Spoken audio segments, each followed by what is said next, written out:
మిత్రుడు శ్రీధర్ బాబు గారు గుర్తు చేసినట్టు సింగపూర్ ప్రభుత్వంతో స్కిల్ డెవలప్మెంట్ విషయంలో ఒక ఒప్పందాన్ని చేసుకున్నాం.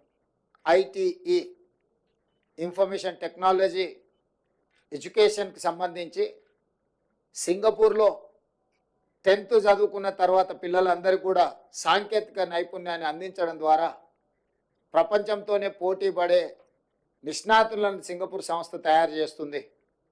అందుకే ఈరోజు తెలంగాణ రాష్ట్ర ప్రభుత్వం వాళ్ళతో ఒప్పందాలు చేసుకొని ఇక్కడ చదువుకునే విద్యార్థులను కూడా అక్కడికి తీసుకెళ్ళి వాళ్ళ ఐటీఈలో శిక్షణ ఇచ్చే విధంగా అక్కడి నుంచి కూడా విద్యార్థులను ఇక్కడికి తీసుకురావడం ద్వారా మన సంస్థల్లో కూడా వాళ్ళ విద్యార్థులు కొంతకాలం వచ్చి ఇక్కడ మన విద్యార్థులతో కలిసిమెలిసి చదువుకుంటే సాంకేతిక నైపుణ్యం పెరుగుతుంది, మన వాళ్ళకు కూడా అవగాహన పెంపొందుతుంది.